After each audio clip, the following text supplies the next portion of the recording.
Hi, Jean. Hi, Valerie. How are you? I'm doing good. How are you? Good, thank you. Thank you for doing this with me today. Oh, you're welcome. So, I'm just going to dig right in and get started so everyone can learn from you what it is that you have to say today. Okay. Okay? Yeah. First question. What was your life and career like before using the program? Before I started working with you, I relied pretty much on being in the right place at the right time to advance my career. And I just kind of hopped from one advantageous opportunity to the next until that kind of stopped working. At which point I kind of realized I need to change my approach. I needed to plan how and what I wanted my career to be and how it should unfold instead of just reacting to events and opportunities as they came along. Um, Career planning wasn't really something I was taught in school because I was a music major and we basically had, you're a performance music major, you're either going to be a soloist or you're going to play in an orchestra. And so there's not a lot of career planning that goes around that for Enterprise America. So I got to a certain point where I just realized that I needed help, and Valerie has and continues to help me learn how to plan my next steps and how to approach new opportunities going forward. What is it that you think you were trying to solve with the program? You said that you had kind of hit a wall at one point. Yeah, I really needed help getting past the wall. And moving my career development approach away from the reaction to and moving it toward proaction and an actual plan instead of just kind of letting things kind of happen as they would. Um, so I've been working for about 25 years now, and I really need that next steps guidance to put the next 25 years in place in a way that makes sense as opposed to just kind of going by the seat of my pants, which is probably never a good idea in one's career. Do you think now we've made you more proactive? Yes. Yeah. I stop and have to, Think. like, I still want to react, but I now I stop and make sure that I'm calling myself Assessing. out or I get you to call me out before I just say, let's do this. Because that's not a very good way to go forward. Good. You know, Where did you start to search? I started on the internet, and I was reading through various different career guidance websites, from the old stuff to the new stuff. Back when there was a Monster, and then through the LinkedIn, and then Dice.com and all of that, and then some actual semi-professional where they at least were selling a service, and maybe some group coaching. But I realized it really was kind of hit or miss, and it wasn't really very customized to me. And I'm the type of person who really needs that custom guidance. So I have a large network, but the problem is that my network is pretty much all in one place, which is a vertical of publishing. So I'm cross industry in publishing, but it's all just publishing on the web. It doesn't matter if it's enterprise or scholarly or trade or what. Um, and at this point, I have to say, after 25 years, I'm kind of burned out on publishing. Um, there's not a lot of directions for me to go where I will actually grow and learn rather than just do something different than I've done before. Do you think now you feel like you have the direction Yeah, and you're yeah, seeing the growth come? I'm seeing the growth part of it because I need to know about more than one. I mean, if I'm going to try to make a shift from publishing to another market, another field, or say like I want to go work for a pharmaceutical company or something like that, then I kind of I can't rely on my network as much. So I've got to be smart in how I plan and who I introduce myself to and what opportunities I'm looking at. Um, so I wouldn't say that I'm 100% burned out on publishing in the web or on the web, but there's just not much further opportunity for me at this point. And I mean, I could do, this and that and pick up, oh, hey, here's a new trend or something like that, but it's not inspirational anymore. Um, and I kind of need something that is going to inspire me to do my best work. What do you think made the service stand out to you, especially thinking in terms of wanting, helping you want to do your best work now? So when I would first started thinking about needing to make a move, I was not a good place, and I really needed to get out of that. And I first encountered Valerie's services through advertisement on social media. I can't remember if it was LinkedIn or Facebook, or You probably found my Facebook ad. it it may have been a Facebook ad through like, a women in technology type of group or something. Um, but the message that Valerie was putting forward and the value proposition of her services really kind of resonated with me as a woman in the middle of my career who's having a hard time establishing next steps. And I'm also of an age where it starts getting more difficult. And that prompted me to call Valerie, and we had a good introductory call. And that prompted me to sign up for the first iteration of her services that I went through. And it was actually really what I needed at that point. And it helped that Valerie and I clicked personally. Yeah, We had did. common interests and like-minded opinions. It's always good to work with somebody who has common interests and like-minded opinions, even if they're going to hold your feet to the fire and make you accountable for stuff that you're not used to being accountable for. What do you think made you happiest about working together, other than our like-minded opinions and Mm. Results. You have to listen and you have to follow the directions. She's the expert. She knows how to get results. And I saw results out of the work that we did together. The other part of it, which was not as expected, but not unwelcome at all, was that Valerie became a good friend. And that really helped me in this past year. 2020 kind of was bad for everybody, but I was in a car accident in February in 2020, and I spent pretty much the rest of the year recovering from that car accident and trying to think about the approach I wanted to take when I went back to work. So now I'm in a situation where I'm getting ready to go back to work, and I'm working with Valerie to put that plan in place of where I'm going to focus and target my submissions for particular positions and opportunities. So, following up on your question, on your answer to results, I think that that's something everyone's always interested in. Yeah.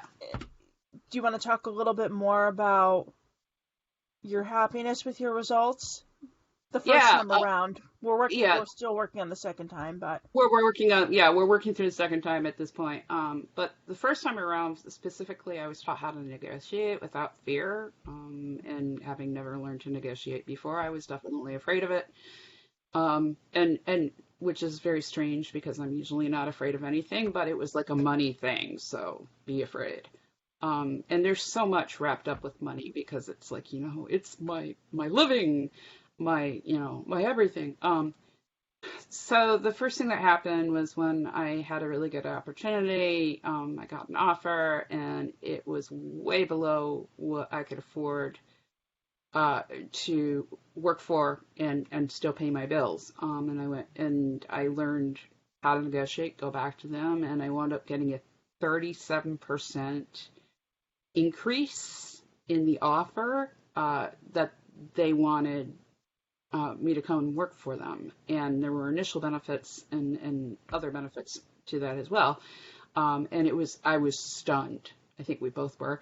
But We were both I happy. was like, whoa, okay. Yeah, we're taking that job. Um, but uh, that was huge right there. It was that one result is, kind of like one of the biggest reasons we all go to work. Um, and then the other part was learning to recognize when I have been overworked and underappreciated or just kind of treated like a doormat. I'm not a doormat type of person. So I usually have a pretty good idea when I'm being treated poorly. But it's a work situation. And so because it's a work situation, your livelihood, etc., you're a lot more tempted to kind of put up and shut up, and just kind of go with it because it's work. There's a paycheck attached. Um, and that wasn't really working very well. I needed to kind of realize that just because there's a paycheck attached doesn't mean that it's the right place for you. It doesn't mean that it's going to work out for you 5, 6 years down the line. Um, Even 10. yeah.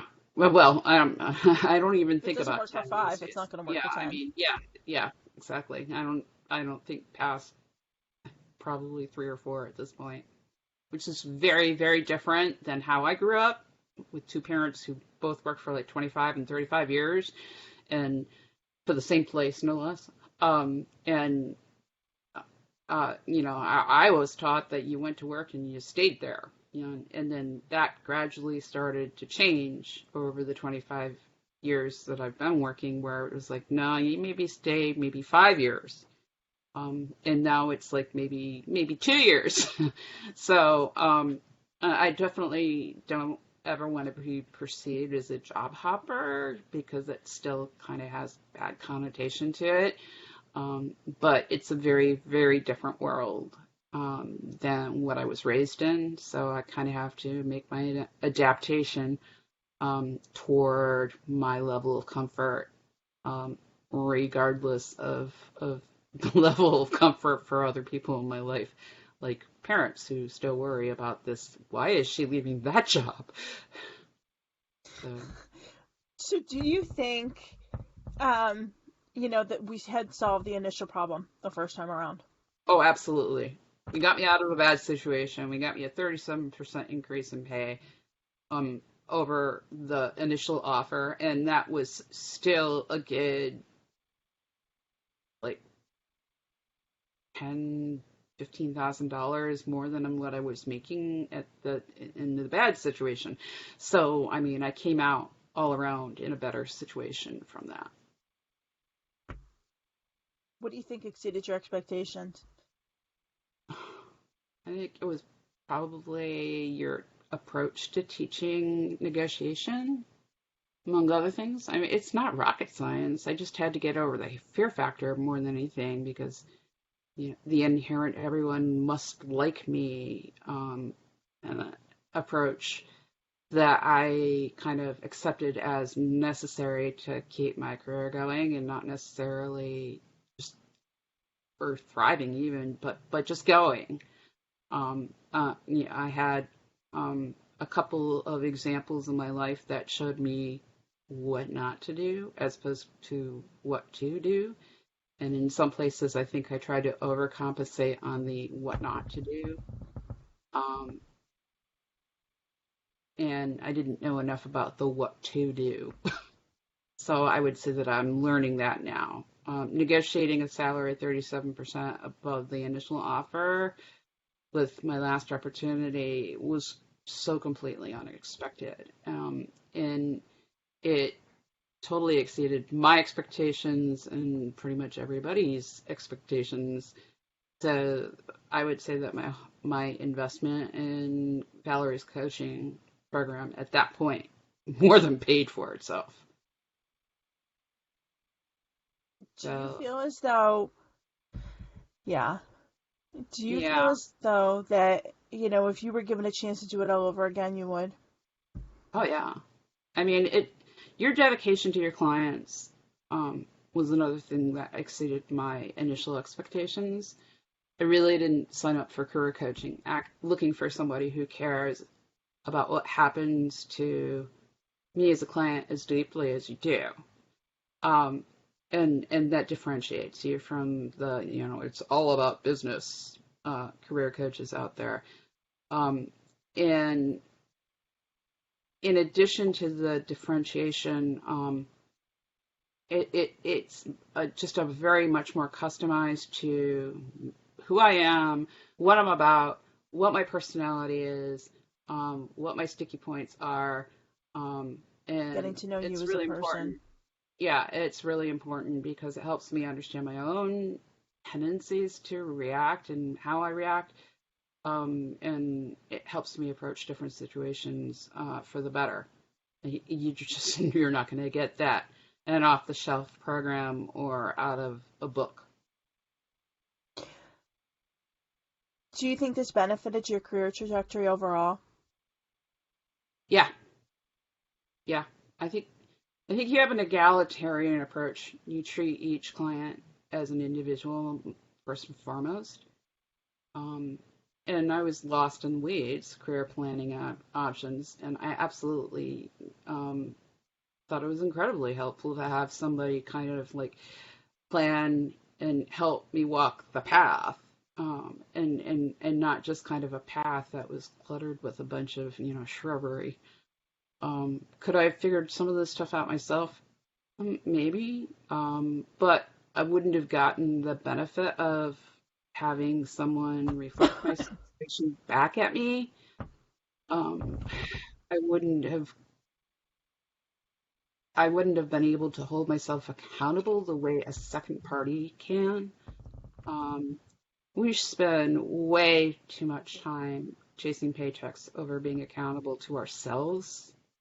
That's something I've discovered after 25 years.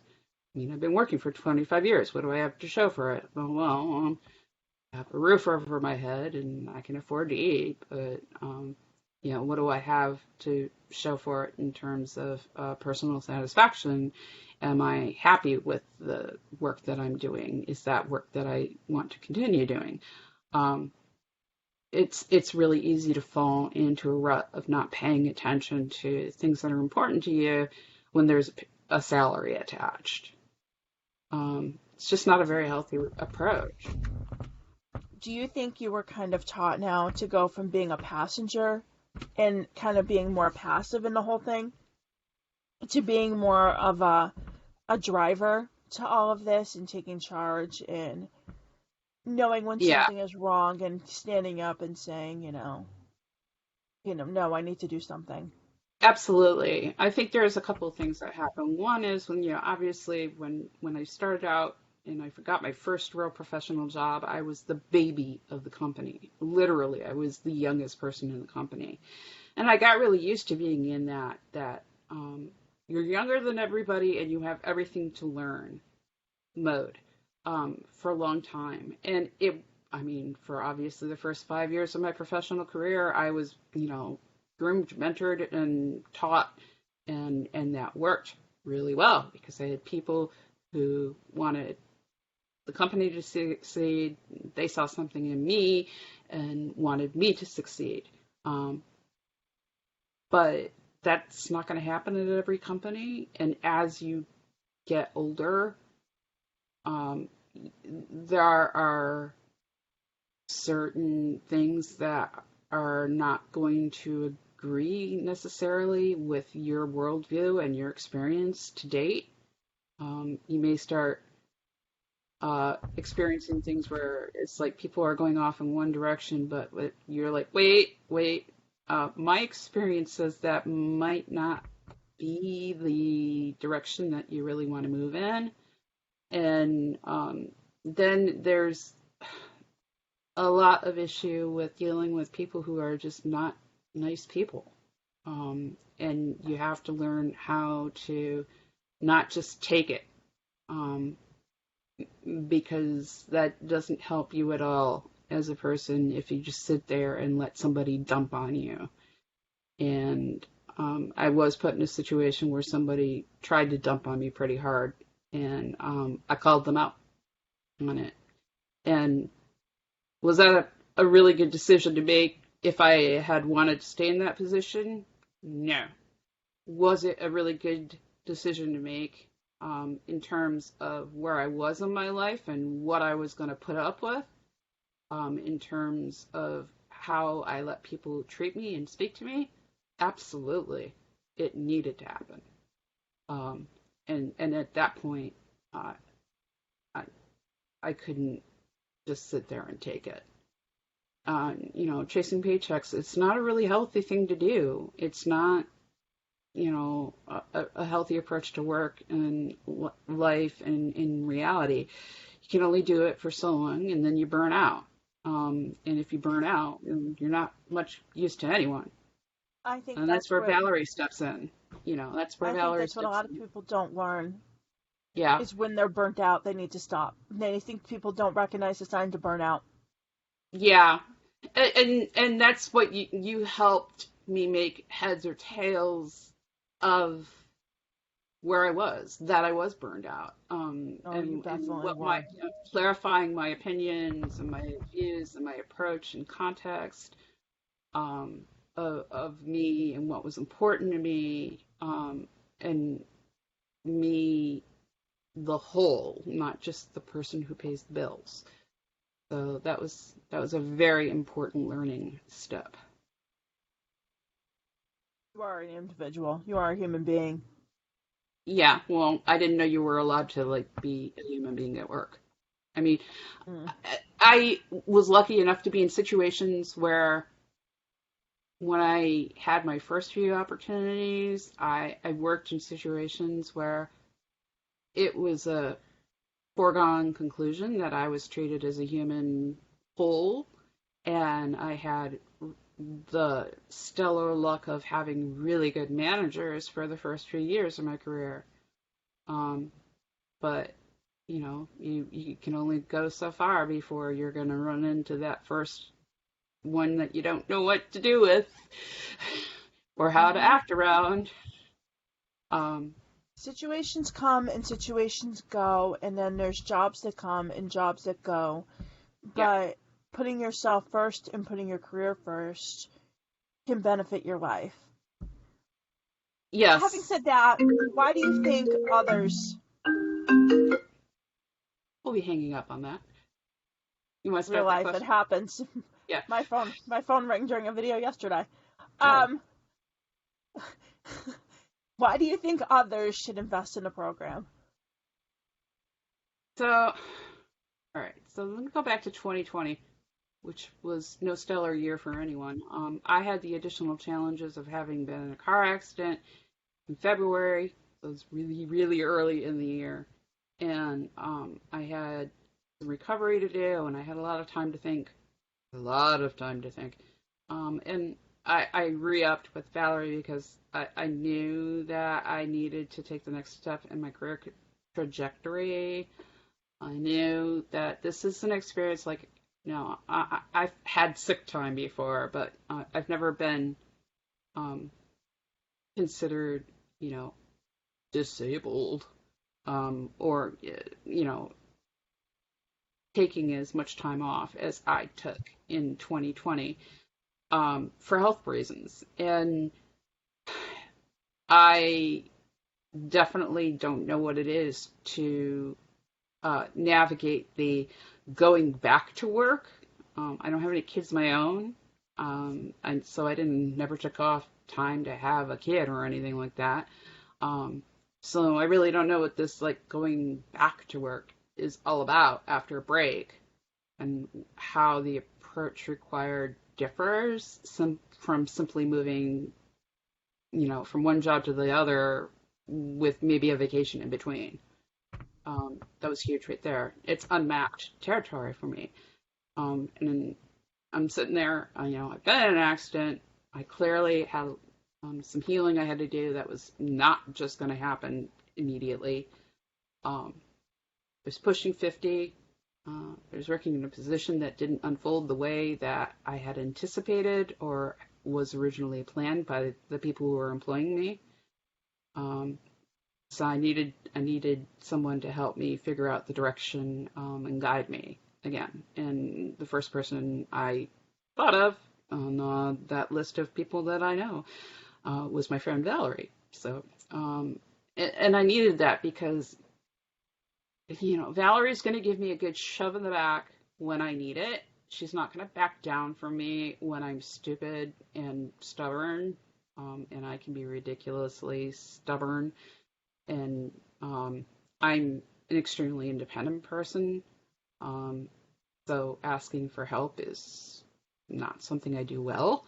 Not the greatest combination, but Valerie gets that signal through the noise for me, and that helps me kind of like get over myself. And getting over myself is huge, so hey, bonus. So for you, you think it's a combination of results plus getting over yourself? Yeah. Results, getting over myself, learning, and kind of, there's some behavior modification I think that's happened along the way. Oh, yeah. Learning about like when to sit down and shut up as opposed to stand up and say, I don't think you should talk to me that way. There's sometimes a fine line between the two of them, and you kind of have to figure it out and what's right for your situation at the time. And that's what I've had to do in the last year. So, I mean, it just made sense that, I needed help a second time around. Situations change. That's called life. I mean, everybody knows after 2020, situations change. And this is not something I could just do in my own vacuum-sealed world of experience. I needed input from outside, and that's what you provide. Thank you. Thank you for sharing your thoughts and your insights. I'm sure this will help plenty of people. Sure. I hope so. It was pretty big for me to admit that I